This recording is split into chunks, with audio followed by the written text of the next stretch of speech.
Nah, di sini saya akan menjelaskan proyek yang kami buat, yaitu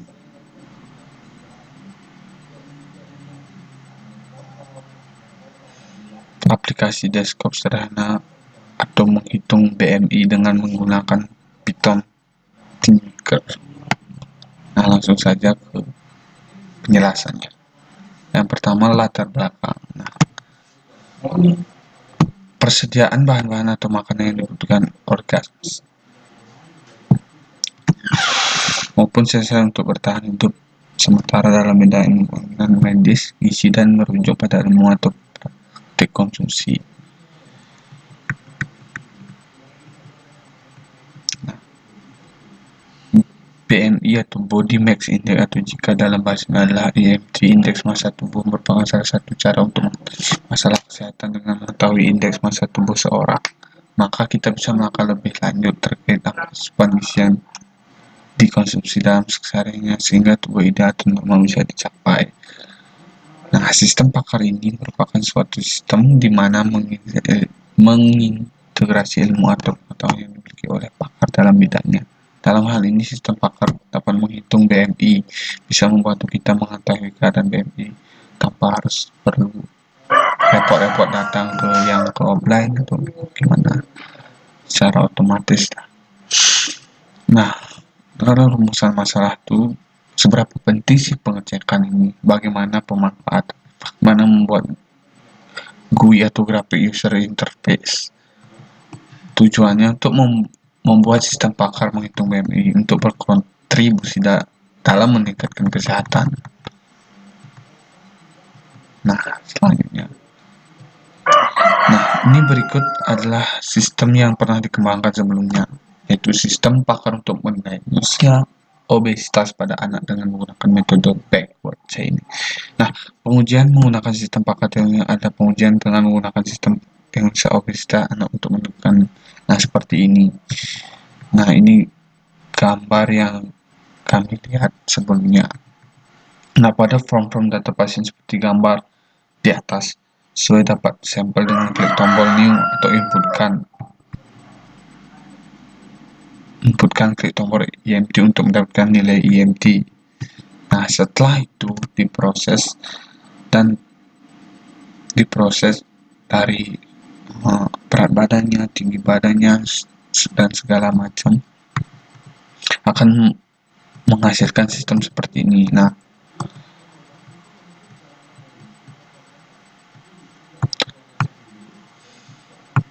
yang kedua itu sistem neutron plan untuk orang dewasa dengan metode forward chaining berbasis website.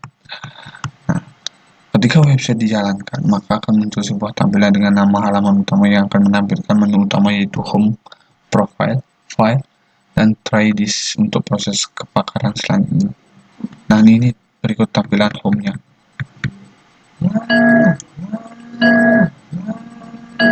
Halaman ini akan menampilkan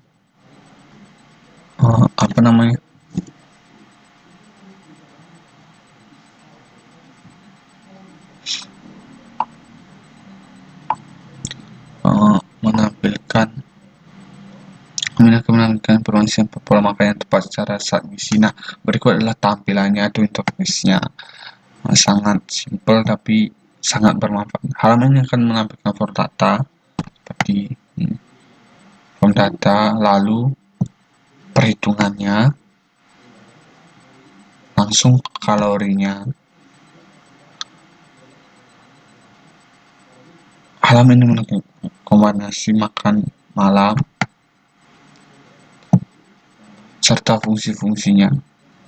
Nah, setelah itu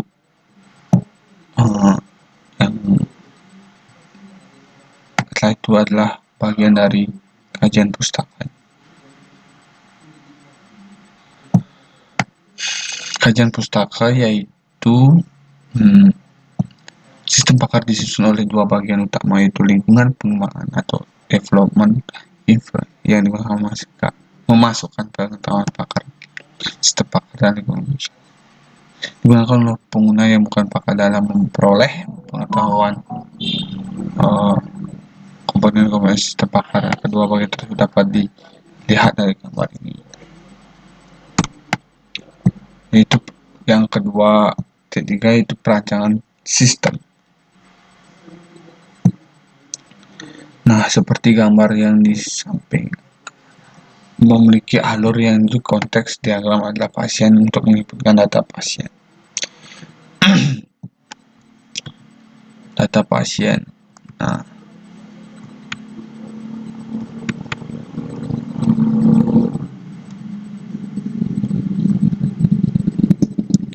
akan menggunakan data pasien dan data konsultasi mengenai jawaban pasien terhadap pertanyaan ditanyakan oleh sistem.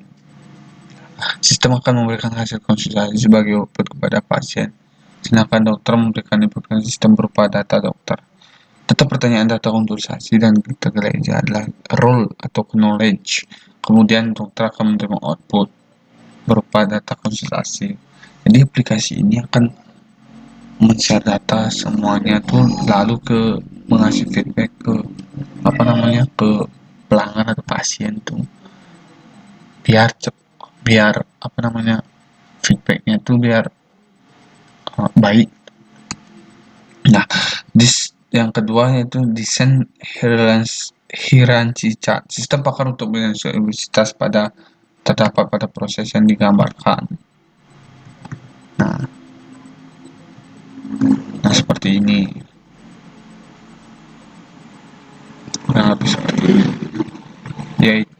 Nah, yang selanjutnya itu ERD. Nah, ERD atau Entity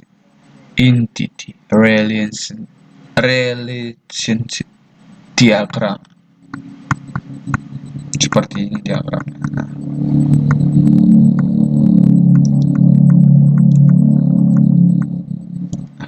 di sini dapat diartikan bahwa ada dua inferensi dalam sistem pakar, itu forward chaining dan backward. Nah, itu fakta dan aturan akan menjadi tujuan. Nah, selanjutnya metode penelitian sistem 1, pengumpulan data. Langsung kepada pakar dalam bidang ilmu gizi, dokter, dan lainnya. Nah, ini kan bagian dari metodenya. Dokumentasi berupa foto atau video-video atau majalah, buku, konsep teori yang dikembangkan oleh ahli-ahli perancangan sistem. Nah,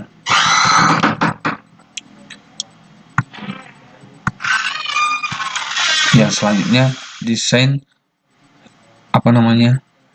hierarchy chart. Sistem pakar untuk mendiagnosa obesitas pada anak terdapat proses digambarkan dengan hierarchy chart. Nah, pada gambar di atas. Nah, selanjutnya desainnya entity relationship diagram atau ERD. Yang selanjutnya itu adalah desain antarmuka atau interface. Nah, rancangan antarmuka pada sistem pakar untuk diagnosa obesitas pada anak terdiri dari 3 menu, yaitu file master, file konsultasi, dan report. Berikutlah gambarnya menu. Nah, ini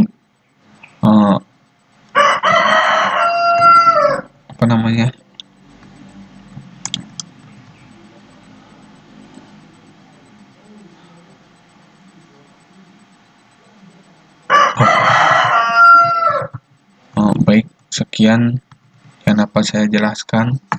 Saya lanjutkan ke rekan saya.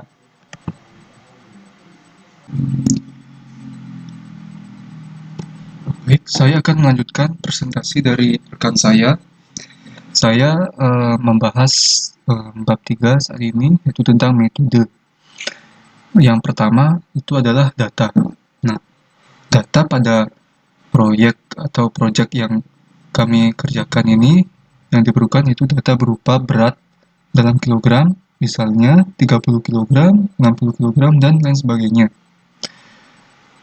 Dan data tinggi dalam meter, yaitu contohnya 1,70, 1,22 meter, dan lain sebagainya. Yang kemudian data tersebut akan diproses oleh programnya sendiri untuk menghitung indeks massa tubuh, atau dalam bahasa Inggrisnya yaitu BMI, yaitu Body Mass Index. Kemudian selanjutnya itu adalah metode. Nah, metode ini akan dijelaskan dalam flowchart atau bagan alir. Nah, pada aplikasi ini terdiri dari 3 bagian. Yang pertama adalah bagian login aplikasi. Nah, pertama ini dimulai dari jadi ada UI atau GUI, Graphic User Interface, login untuk memasukkan username dan password. Jadi dalam program kami ini di-set username dan passwordnya begitu. Apabila username dan password itu benar, maka akan masuk ke halaman home. Apabila salah, dia akan kembali lagi ke tetap berada pada halaman tersebut. Dan disuruh untuk memasukkan username dan password yang benar. Jadi, supaya lebih jelasnya, akan saya perlihatkan bagaimana programnya.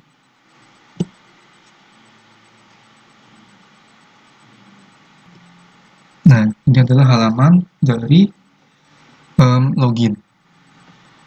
Jadi untuk program ini kami set untuk username-nya itu adalah Wahyu dalam huruf kecil semuanya.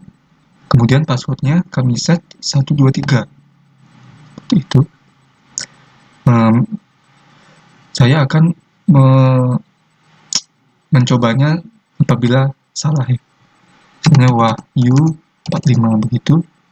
Passwordnya 123. Kita enter. Nah, dia akan menampilkan username dan password Anda salah. Kemudian apabila sesuai dengan apa yang di-set, username-nya Wahyu dan passwordnya 123, kita enter, maka akan langsung menuju ke halaman home.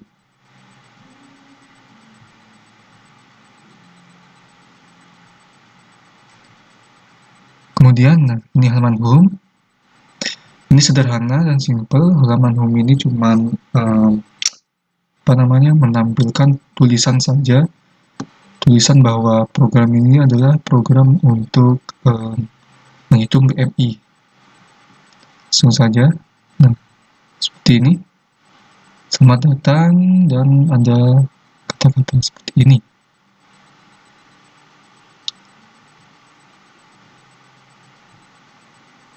Dan apabila kita menekan tombol mulai di sini, maka akan menuju ke halaman berikutnya, yaitu halaman BMI kalkulator.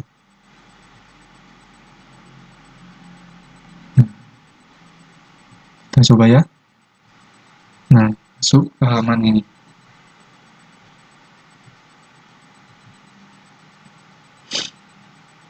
Kemudian pada halaman BMI kalkulator, masuk pada halaman BMI kalkulator, maka user disuruh untuk memasukkan data berupa berat dan tingginya, kemudian menghitung BMI-nya. Ada suatu fungsi yang dijalankan oleh komputer, yaitu hitung BMI. Nah, apabila BMI itu kurang dari 18,5, maka akan ada keterangan yaitu kekurangan berat badan, maka program selesai. Begitupun seterusnya. Jika BMI itu di antara 18,5 dan 24,9, maka berat badan normal. Jika BMI itu kurang di antara 25 sampai 29,9, maka kategorinya adalah kelebihan berat badan. Jika BMI lebih dari 30, maka dikategorikan sebagai obesitas. Nah, seperti itu. Program ini sangat sederhana. Kita langsung saja, misalnya masukkan ya, beratnya 45 kg. Kemudian tingginya 1,7. Nah, ini karena ada aturannya, apabila BMI kurang dari 18,5, maka keterangannya adalah kekurangan berat badan. Ini kan 15,5 sekian, maka keterangannya adalah kekurangan berat badan. Misalnya kita tambahkan menjadi 60. Nah, berat badan Anda normal karena sesuai dengan aturannya di antara 18,5 sampai 24,9. Kemudian misalnya kita tambahkan lagi 75 misalkan.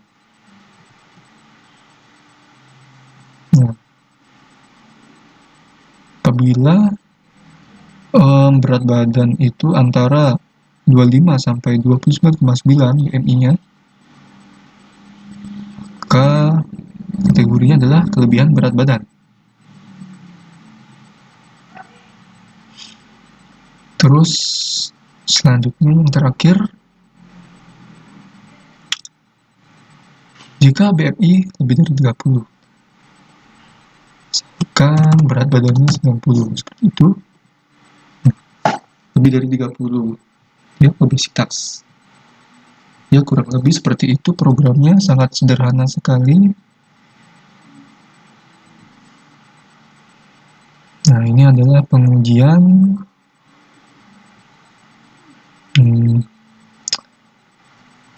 pengujiannya. Si Wahyu BMI-nya sekian, normal, Ambar 26,6, kebanyakan berat. Denis, Hendra. Nah, ini adalah penjelasan dari skutnya. Lihat kesimpulan dan saran. Untuk kesimpulannya, jadi BMI ini bisa kita manfaatkan dengan menggunakan kekuatan sistem Pakar, sehingga dengan membuat sistem Pakar tersebut, maka untuk menghitung BMI itu bisa dilakukan dengan otomatis, efisien, dan cepat begitu, dan juga lebih efisien. Untuk BMI itu perlu untuk dilakukan untuk mengetahui indeks massa tubuh kita, karena salah satu yang mempengaruhi kesehatan kita adalah indeks kita. Jadi diupayakan supaya indeks massa tubuh kita itu normal. Apabila kekurangan berat badan atau apalagi obesitas itu bisa mempengaruhi kesehatan kita. Kemudian sarannya adalah tentu saja program BMI ini begitu sederhana ya. Mungkin untuk kedepannya bisa dikembangkan lagi, mungkin bisa mengkaitkannya dengan umur, jenis kelamin, terus kemudian dengan jenis aktivitasnya, dan kemudian saran sajian keseharian yang bisa atau perlu dikonsumsi oleh si user agar si user tersebut bisa mencapai BMI yang normal. Sekian presentasi dari kelompok kami. Apabila ada kesalahan, kekurangan atau apapun itu, kami